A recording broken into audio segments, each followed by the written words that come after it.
Eh bien voilà, nous y sommes. Nous faisons la release de la version printemps 2020. On arrête avec les numéros. Euh, Même moi, je n'y retrouvais plus. La version printemps 2020 de Atso. La voilà, juste derrière l'image. Donc on va aller voir les améliorations qui ont été faites.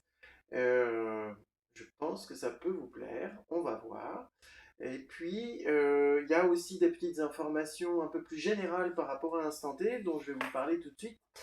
Euh, on a décidé de soumettre à un test les personnes qui souhaitent devenir adhérentes maîtres d'œuvre. C'est-à-dire que maintenant, elles devront obligatoirement passer par un petit test qui n'est pour l'instant pas automatisé, donc ce sera avec moi en partage d'écran. Donc pour l'adhésion maîtrise d'œuvre, on vous demande un test sur Atso, voir si vous êtes en capacité de gérer les différentes fonctionnalités du fichier en lui-même, pour être sûr que lorsque vous allez vous retrouver devant un client avec les lettres de commande instantées, vous soyez en capacité de manipuler le bordereau dans les meilleures conditions. Ensuite, suite aux événements qui ont eu lieu aux alentours de Noël, on a initié les après-midi performances virtuelles, ce qui fait que, donc avec le lien que vous avez à chaque fois qu'on fait l'événement, on peut se retrouver sur un salon virtuel et vous pouvez aussi utiliser ce salon entre vous, entre les après-midi performances pour pouvoir échanger. Il suffit de me redemander le lien sur Communauté Atso et vous pouvez vous voir, vous pouvez partager vos écrans, vous pouvez vous entraider entre vous grâce à ça. Donc c'est accessible gratuitement. Et du coup, les après-midi performances sont pour l'instant, jusqu'à nouvel ordre, passées en virtuel, ce qui fait que toutes les personnes de France peuvent venir se connecter et en fait ça fonctionne pas mal du tout. Donc s'il y a des initiatives locales qui veulent se mettre en route, à Paris, il y a toujours la valise présente sur le site des Buissons. Donc vous pouvez toujours continuer cet événement, il faut nous prévenir, on va le mettre en place, il n'y a aucun problème. Mais en tout cas, on a l'après-midi performance virtuelle. Ensuite, une adhérente nous a fait part d'un livre qui s'appelle Imit, qui est pas très loin, qui est juste là, voilà, qui est écrit par un certain Gerbert et qui m'a mis un peu la deuxième claque de ma carrière. Peux vraiment le dire comme ça. Et ceux qui le lisent peuvent avoir accès, en fait, à ce qui est expliqué dans le bouquin et que nous avons commencé à mettre en place pour une agence instantée. Alors, il ne s'agit pas du tout de faire une franchise ou quoi que ce soit. Il s'agit simplement de donner un cadre à un jeune architecte qui ne sait pas forcément trop comment s'y prendre, qui ne comprend pas tout de suite qu'il est au four au moulin, il doit balayer le local, qu'il doit être au service juridique, commercial, production, gestion, voilà, il doit être un peu partout et c'est un peu flippant, on s'y perd un peu. Si vous avez lu le bouquin, on échange par téléphone et alors je vous donne accès, nous vous donnons accès à la Dropbox dans laquelle commencent à venir certains outils pour organiser son agence. Alors comme pour la méthode instant T, il ne s'agit pas de la méthode de la Terre et de l'univers, il s'agit de une méthode sur laquelle vous pouvez vous baser. Si vous commencez, cherchez pas midi à 14h, on a mis plus de 10 ans à mettre ça en place, donc essayez déjà de comprendre comment ça fonctionne. Et puis au fur et à mesure, vous tricoterez avec. Voilà. Donc ça, c'est pour les gens qui auront lu Imit et qui nous diront exactement ce qu'a vécu Sarah, ce qu'ont vécu certains frères qui sont expliqués dans le bouquin, qui nous expliqueront ce que c'est que le process central de vente. Voilà. Donc à partir de là, on vous donnera accès à la Dropbox Imit. Je souhaite aussi vous informer que nous avons, et c'est bien pour nous, on a pas mal de boulot en Normandie, ce qui fait que je commence à former en fait des assistants de projet, dont trois d'ailleurs, sont dans la salle avec nous aujourd'hui pour cette journée performance. Aubin, Léa, Dorothée, qui se sont tous mis euh, au service d'un des projets que nous avons en Normandie et qui donc m'accompagnent et se font une formation un petit peu particulière, se font faire une formation un peu particulière et ils vont pouvoir vous offrir leur service parce que eux, ils vont passer le test, ils auront passé le test et ensuite vous pourrez leur demander de vous accompagner. Ça fait un moment que ça traîne, mais là ça y est, je vous attends pour passer vos tests, chers assistants et assistantes. Et dès que ce sera fait, on pourra vous mettre sur le marché du réseau Instanté pour accompagner les architectes, tous ici qui êtes là, tous ceux qui regardent cette vidéo. Vous allez avoir des personnes formées et pointues pour vous accompagner sur les rédactions et sur les éditions de documents avec le bordereau. Alors, je pense que je vous ai dit ce qu'il fallait pour le général et donc on va maintenant s'attaquer au particulier, sans jeu de mots d'ailleurs, on va passer du général au particulier et donc on plonge dans la nouvelle version printemps 2020 du Bordeaux. Alors, si vous voulez retrouver toutes les modifications, toutes les mises à jour qui ont été faites, vous avez ici celle qui a été, le moment de la publication de la dernière journée performance. Et ensuite, voilà tout ce que j'ai fait depuis cette journée-là et que donc on va mettre en release aujourd'hui. Juste après cette vidéo, je vais mettre en ligne la nouvelle version du bordereau sur votre espace LearnyBox. Je ne vais passer en revue aujourd'hui qu'une partie des choses parce que, et je me rends compte qu'il y en a certaines qui sont passées à l'as, donc je vais revenir là-dessus. 10, 10, 4, 10. Donc ici, vous avez tout ce qui a été mis à jour. Et là, donc, je vais simplement vous dire les choses, celles qui sont importantes, qui me semblent importantes. Donc le bouton carnet de programme remis en haut dans l'espace maître d'ouvrage. En fait, jusque-là, archi maître d'ouvrage, on avait le bouton pour le carnet de programme dans la lettre de commande d'architecture. Et en fait, suite à une remarque d'une adhérente à la dernière journée performance, effectivement, le carnet de programme, il nous suit du tout début jusqu'à la toute fin. Et finalement, il a ce bouton-là, il a sa place sur le panneau qui est tout en haut. Donc ne soyez pas perdus si vous le cherchez ici. En fait, il est dans le panneau tout en haut puisque c'est un document qui nous suit du début à la fin. Ensuite, les mises à jour. Et puis après, j'aurai mon petit papier. Euh, Explication dans le sommaire. Alors, tout simplement, tous les sommaires de carnet de programme. Voilà, vous voyez que le sommaire, en fait, j'ai mis les définitions, ce qui vous évite de rentrer trop dans le détail quand vous êtes en rendez-vous avec vos clients. Vous pouvez, pour ceux qui sont les plus à l'aise, vous pouvez envoyer le document par mail et ils ont l'explication. À vous de mettre à jour l'explication si vous l'avez mis un peu différemment, si vous avez dit les choses un peu différemment. Mais vous avez l'explication de pourquoi chacun des chapitres. Voilà. Et ça, en fait, je l'ai fait pour tous les carnets. Carnet d'arbitrage 1, voilà, on a encore les définitions de chacun des chapitres. Et pareil pour tous les carnets. Ensuite, mail type pour l'envoi du carnet de description et quantité.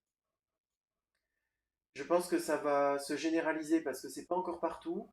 Donc carnet descriptif et quantité, on a ici un mail conseillé. Voilà. Tout dépend du rapport que vous avez avec vos clients. Voilà. Mais en fait, vous pouvez envoyer les carnets en mettant ce petit mail qui explique en gros à quoi ça sert. Donc il y a quelques mails comme ça qui commencent à se généraliser dans le fichier Bordereau Atso, qui vont droit à l'essentiel. On est fatigué, c'est le soir, voilà, on envoie ça. Euh, on a un mail type. Le client il rappellera demain, mais au moins il a l'information et voilà. Ensuite, je pense que j'en arrive sur mon papier. Définition. Alors, j'en ai parlé en définition. Donc voilà, ça y est, je suis revenu sur mon papier. Définition des chapitres dans tous les carnets. Alors, là, ça va commencer à vraiment vous plaire puisque jusque-là, c'était de la gnognotte. Donc, ajout de l'automatisation des constructions de localisation générique.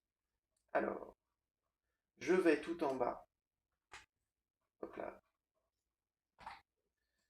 Je vais Donc, les interventions globales sont dans le fichier de base et je me mets, alors là c'est important, je me mets en dessous du dernier topic en minuscule. Et en fait, je vais chercher dans Atso, je vais dans Programme, et là, regardez, je n'ai juste qu'à cliquer sur Multidestination. Et puis, comme c'est une cuisine, je clique sur Cuisine. Voilà. Donc ça, c'est vraiment génial. Alors, vous allez voir qu'on va même un peu plus loin. Donc, ça ne vous dispense pas. Donc, vous pouvez faire après échappe pour sortir. Ça ne vous dispense pas. Bon, là, il n'y a pas de localisation. Voilà. Il faut effectivement ensuite marquer qu'il s'agit bien d'une cuisine. Hop, voilà. Admettons que... Qu'est-ce que j'ai fait, moi? Ah oui, j'ai pas marqué cuisine. Bon, enfin, vous avez compris, quoi. Hop, cuisine. CTRL-C. Bon, bref, voilà. Vous avez compris, on met cuisine. Et puis, si on doit faire plusieurs chambres, ben, c'est pas compliqué. On retourne toujours dans Atso, programme, donc plusieurs chambres. Ça va être multidestination chambre, multidestination chambre. Voilà, on vient de créer deux chambres. Et on a donc la chambre 1 et la chambre 2. Et vous avez compris la suite. Donc ça, c'est carrément un gain de temps de malade. Donc là, bah là voilà, il suffit de mettre après le nom des pièces. Voilà. Vous avez donc ici, il y a plein de petites choses qu'on va voir juste après.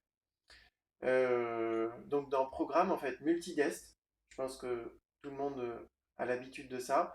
Là, je vous mets un petit rappel en disant attention, mettez-vous bien au bon endroit, mettez bien votre cellule au bon endroit, c'est sous la chose qui est là.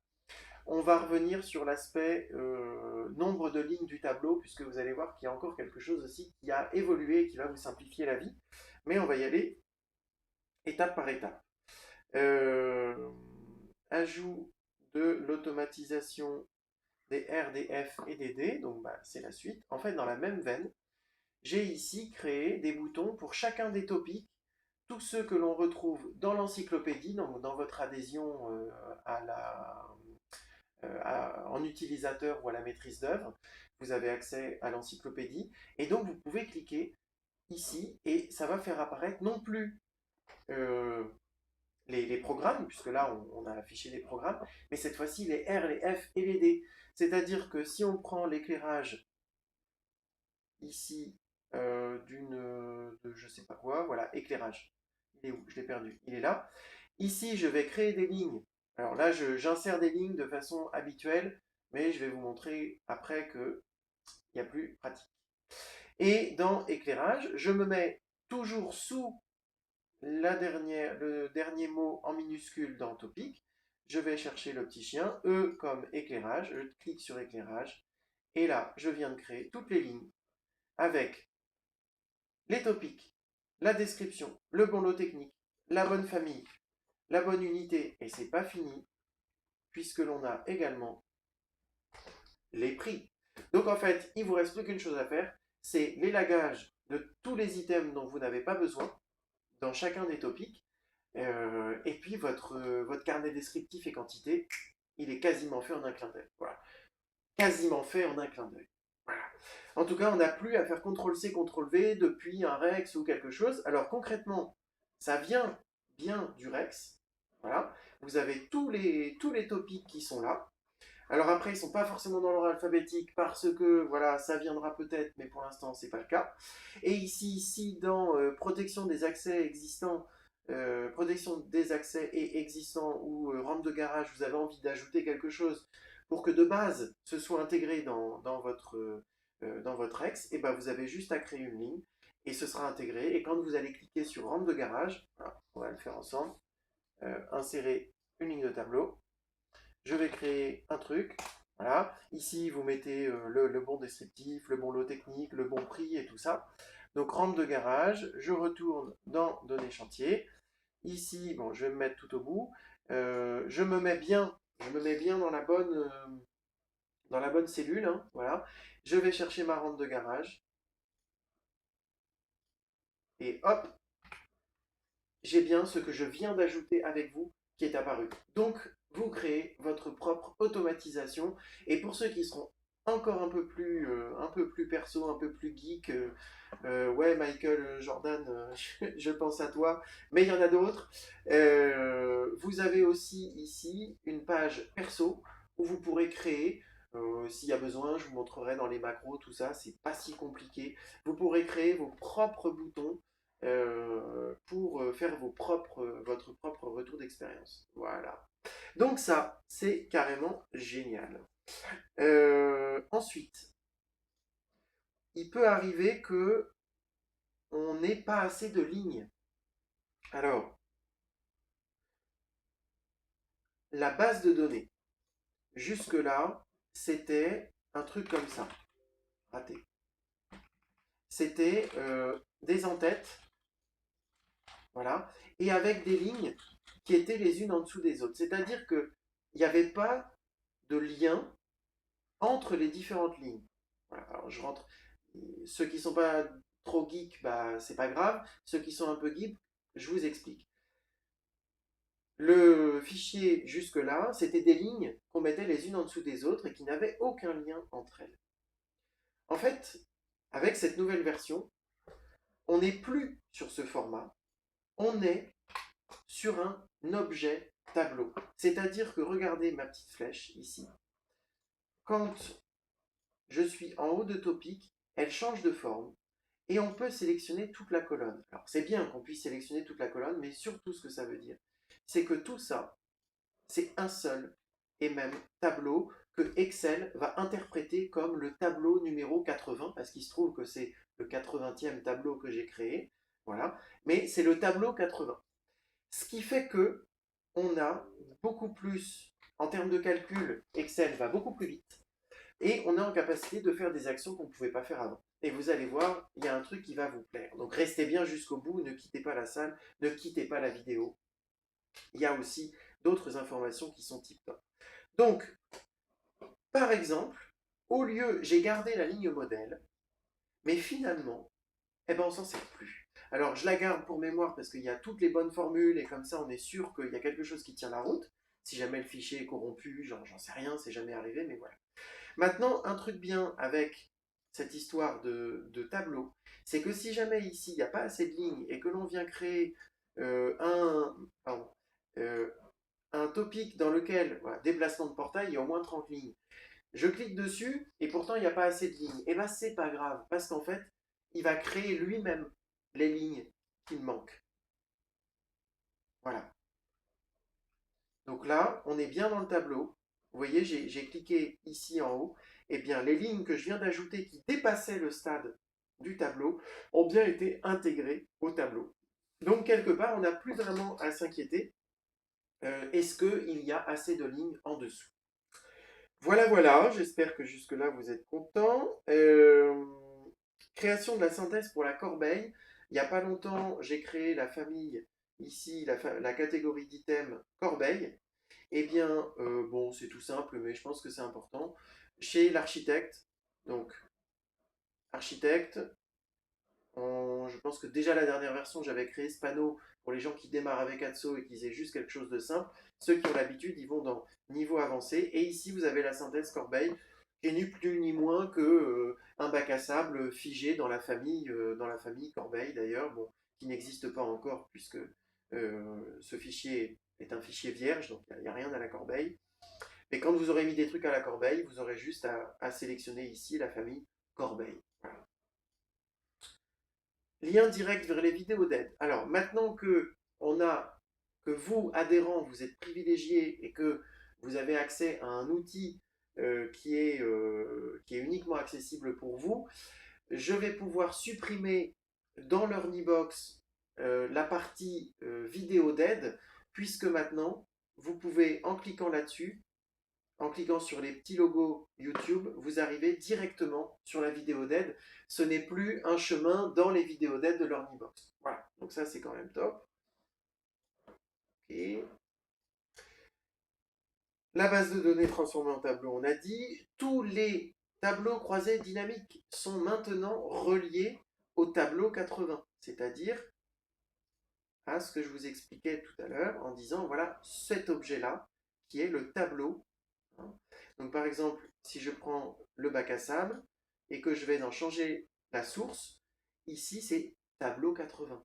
Donc lui, il prend en compte tout le tableau. Alors j'insiste peut-être un peu trop là-dessus, mais en fait, ça fait bien 1 an et demi que j'ai la trouille de passer en tableau sur la base de données, parce que ça impliquait aussi d'autres modifications, et maintenant que c'est fait, je suis super content. Donc j'arrêterai pas de dire tableau 80. Voilà. Euh, Ah, il se trouve que, j'arrive,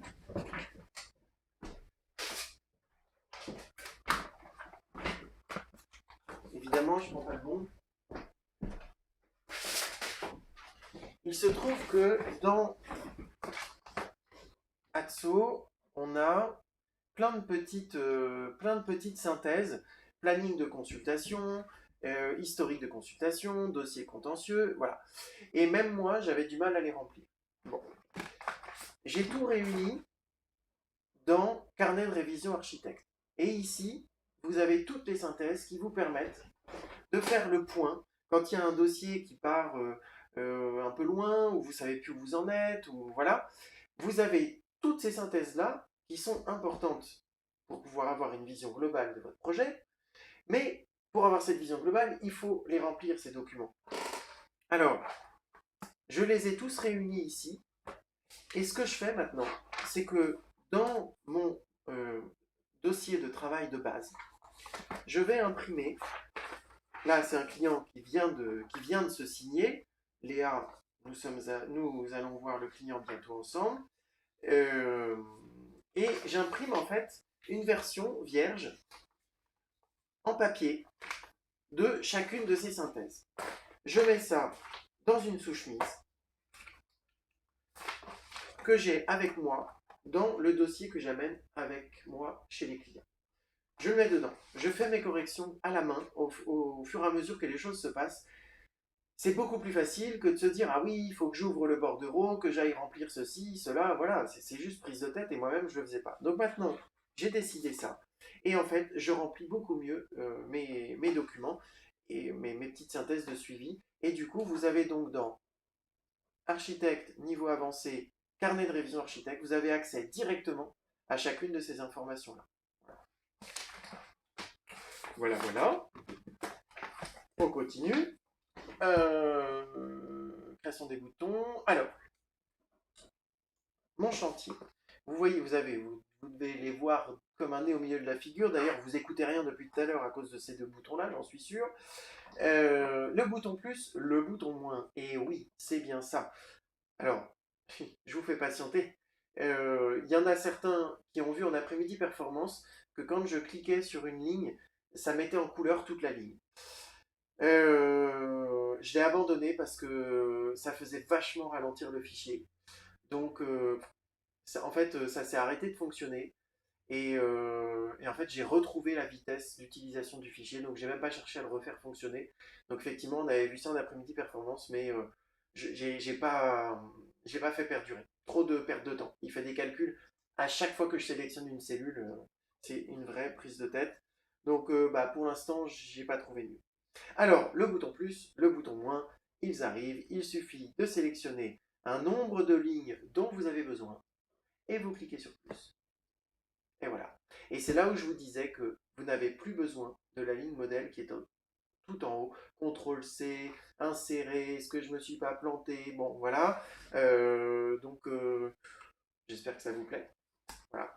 Ensuite, mais là j'y vais avec beaucoup de précaution parce qu'il y a des petits pièges avec le bouton moins. Alors, si vous voulez supprimer une ligne, pas compliqué, vous sélectionnez une cellule, surtout oubliez que ce soit pour ajouter ou pour supprimer, oubliez le fait de sélectionner avec les chiffres. D'accord? C'est plus la peine. C'est plus la peine et perdez cette habitude. Voilà, il est même nécessaire que vous perdiez cette habitude. Maintenant, vous prenez la ligne les lignes que vous voulez ajouter, vous cliquez sur plus, ou bien vous cliquez sur les lignes que vous voulez supprimer et vous cliquez sur moins. Et voilà, ça les a supprimés. Donc ça, c'est tip top. Bon, après, il y a supprimer une ligne et la mettre à la corbeille. À vous de voir. Je pense que supprimer les lignes, c'est surtout quand on est en élagage et que on construit une maison neuve et qu'il n'y a pas besoin de la cuve à fioul. Bon, bah là, oui, on supprime la ligne. Maintenant, des détecteurs de fumée ou des choses comme ça, bon, bah, peut-être que pour l'instant, on les met à la corbeille et qu'ils vont ressortir à un moment donné ou à un autre. Bon. Donc, à voir. Après, vous avez le bouton ici. Ah oui, important, il n'y a pas de CTRL Z. Quand on clique sur le bouton moins. Donc, si jamais vous n'êtes pas sûr de vous, vous sélectionnez les lignes que vous voulez supprimer, vous faites un clic droit, supprimer, ligne de tableau. Là, vous pourrez faire un CTRL Z. Mais si vous utilisez le moins ici pour faire un CTRL Z, si vous utilisez le moins et qu'ensuite vous voulez faire un CTRL Z, c'est mort, il n'y a pas de CTRL Z. Voilà. Pour le plus, bon, au pire, on a créé une ligne en trop, on la prend, on la supprime, le CTRL Z n'est pas forcément intéressant. Donc, c'est moins cas de figure. Voilà, j'espère que vous êtes toujours là. Alors, je vais continuer par ici, où là, en fait, visuellement, il n'y a pas grand-chose qui a changé. C'est simplement que... ça. Simplement que j'ai créé cette fameuse histoire de tableau pour aussi les tâches que l'on fait sur le bordereau avec les temps passés. Début, fin, je pense que ça fonctionnait déjà. Et ici, vous avez le total. Et avant, c'était pas un tableau, justement, c'était encore une fois des lignes qui n'étaient pas accrochées entre elles. Et en fait, bah, il y avait un défaut de somme. Voilà. Alors que là, pour le coup, vous voyez la formule somme tableau 128, il y en a 128 quand même, temps passé. Voilà. Donc il prend bien, si je clique là, vous voyez, tac, il prend bien tout ça. Et s'il y a des lignes qui s'ajoutent, il n'y a besoin de rien, on n'a pas besoin de faire quoi que ce soit en plus. Il prend toute la colonne temps passé du tableau 128. Voilà. Et c'est aussi comme ça que ça se passe donc toute la base de données énorme. Et on a méchamment simplifié les calculs en fait. Donc ça va quand même plus vite. Ensuite, je continue, je vais terminer par la chose la mieux, je pense, à mon avis. Donc je continue par les tranches travaux. Alors là, peut-être qu'on échangera dessus en journée performance. Les tranches travaux, je les utilisais assez peu jusque-là. C'était un peu gadget, j'attendais la fin, tout ça, c'était un peu un plus. Et je me rends compte que il faut absolument l'utiliser, mais dès le premier jour où le client a signé le contrat. On en parlera, sinon je vais m'étaler, vous me connaissez, déjà c'est long, alors voilà. Donc, tranche travaux, je vous ai ajouté un petit diagramme de Gantt, entre guillemets, qui va simplement dire combien de temps, combien de semaines vont durer chacune des tranches travaux. Donc là, si on met 2, si on met 12, voilà. Et puis, alors, c'est une astuce sur Excel, donc c'est pour ça que la police, c'est une police bien spécifique pour que cette astuce fonctionne. Et j'ai rajouté la date, qui n'y était pas sur l'astuce. J'ai rajouté la date, mais bon, bah, c'est dans une police un peu bizarre. Bref, donc vous mettez la date de début du chantier, la date effective de début de chantier. Et puis ici, on rappelle que ça n'est pas un engagement de notre part. Hein. Chez Instant T, les architectes ne prennent pas d'engagement, aucun. Voilà, ils ne font qu'accompagner le projet. Et donc ici, bah voilà, la purge, elle va durer une semaine. Le gros œuvre, on va en avoir pour 2 semaines. Ensuite, on va avoir la plâtrerie, 3 semaines. Et en fait, vous voyez qu'on a les dates de fin de tranche travaux qui s'affichent. Voilà. Euh, Moi, je trouve ça pas mal. On verra l'utilisation. Ça mange pas de pain au niveau calcul. Ça existe. Et puis, si vous en avez pas envie, bah, vous faites ça, clic droit, masqué, et puis ça apparaît pas. Voilà. Donc voilà. Et ça, d'ailleurs, pour info, on fait la boucle avec ce qu'on a vu tout à l'heure.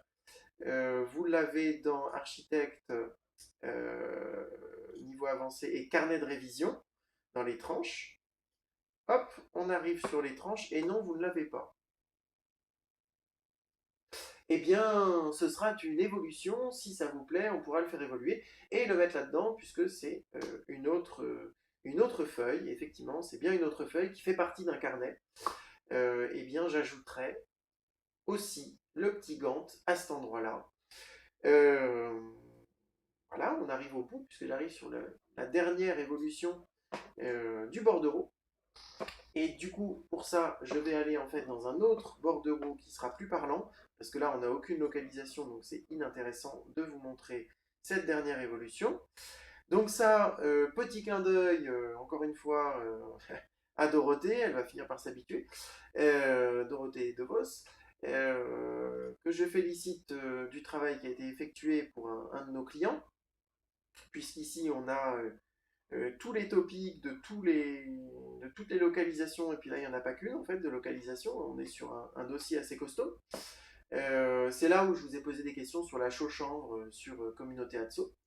Donc voilà toutes les localisations, voilà tous les topics de toutes les localisations, les programmes, alors on en est en LCA, donc il n'y a pas encore les RFD.